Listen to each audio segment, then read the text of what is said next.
मसले पर पाकिस्तान की दखलंदाजी और अंतर्राष्ट्रीयकरण की कोशिशों का भारत ने संयुक्त राष्ट्र के मंच पर अब तक का सबसे करारा जवाब दिया है। मामूली तौर पर भारत पाकिस्तान का नाम लिए बगैर उसकी कारस्तानियों का जिक्र करता है, लेकिन इस बार कश्मीर में मारे गए आतंकी बुरहान वानी और उसे लेकर राज्य में चल रहे तनाव का फायदा उठाते हुए जब पाकिस्तान ने मानवाधिकार के मसले पर एक विशेष कॉन्फ्रेंस में भारत को घेरने की कोशिश की, तो संयुक्त राष्ट्र में भारत के स्थायी प्रतिनिधि सैयद अकबरुद्दीन ने मुंह तोड़ जवाब दिया। देखिए हमारी रिपोर्ट। हिजबुल मुजाहिदीन के आतंकवादी बुरहान वानी की मौत का मुद्दा संयुक्त राष्ट्र में उठाने वाले पाकिस्तान पर भारत ने ऐसा कड़ा पलटवार किया कि उसकी सिट्टी पिट्टी गुम हो गई। संयुक्त राष्ट्र में मानवाधिकार के विषय पर आयोजित विशेष कॉन्फ्रेंस में संयुक्त राष्ट्र में भारत के स्थायी प्रतिनिधि सैयद अकबरुद्दीन ने पाकिस्तान पर सीधा हमला बोला और उसकी पोल पट्टी खोलकर रख दी। संयुक्त राष्ट्र महासभा में मानवाधिकारों पर बहस के दौरान पाकिस्तान की दूत मलिहा लोदी की ओर से कश्मीर और वानी की मौत के बारे में जिक्र किए जाने पर कड़ी प्रतिक्रिया जताते हुए अकबरुद्दीन ने कहा कि पाकिस्तान आतंकवादियों का गुणगान करता है और दूसरों की जमीन के लालच में आतंकवाद का इस्तेमाल सरकारी नीति के तौर पर करता है। Mr. President, regrettably, earlier today we have seen an attempt at misuse of this UN platform.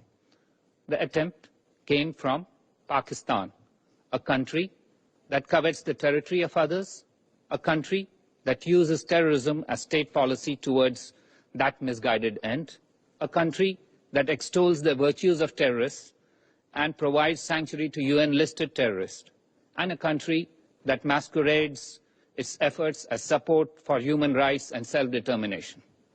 Akbaruddin ने कहा कि पाकिस्तान के ट्रैक रिकॉर्ड की वजह से ही अब तक संयुक्त राष्ट्र के मानवाधिकार संगठन में सदस्यता नहीं मिल सकी है। Pakistan is the same country whose track record has failed to convince the international community to gain membership at the Human Rights Council in this very session of the United Nations General Assembly. The international community has long seen through such designs. Cynical attempts like the one this morning, therefore, find no resonance in this forum or elsewhere in the United Nations. मानवाधिकारों के प्रति भारत का रुख स्पष्ट करते हुए अकबरुद्दीन ने कहा कि मानवाधिकारों के प्रति भारत की प्रतिबद्धता उसके मूल सिद्धांतों में है और हमारा देश वार्ता और सहयोग के जरिए सभी के मानवाधिकारों को बढ़ावा देने के लिए और उसकी सुरक्षा करने के लिए दृढ़ता से प्रतिबद्ध है। इस बीच विदेश मंत्रालय ने भी पाकिस्तान की दखलंदाजी पर आपत्ति जताई है। विदेश मंत्रालय पहले ही पाकिस्तानी प्रतिनिधि को बुलाकर अपनी आपत्ति दर्ज करा चुका है। विदेश मंत्रालय ने यह भी कहा है कि भारत हमेशा बातचीत के लिए तैयार है, लेकिन वार्ता का माहौल बनाने की जिम्मेदारी पाकिस्तान की है। Our internal affairs are solely ours to handle. Any effort by any other party claiming it as theirs or trying to interfere and seeking to internationalize the issue will not change that reality. The world today has a very clear view on which country in our region covets the territory of others, uses terrorism as an instrument of state policy, provides sanctuary to UN-designated terrorists and terrorist groups, and violates human rights. Akbaruddin के बयान को जानकार पाकिस्तान को हाल में दिया गया सबसे करारा जवाब मान रहे हैं। Mr. Akbaruddin has drawn attention to India's own profile as a country that respects both democracy and diversity, and the kind of tolerance and the liberal ethos that is associated with India.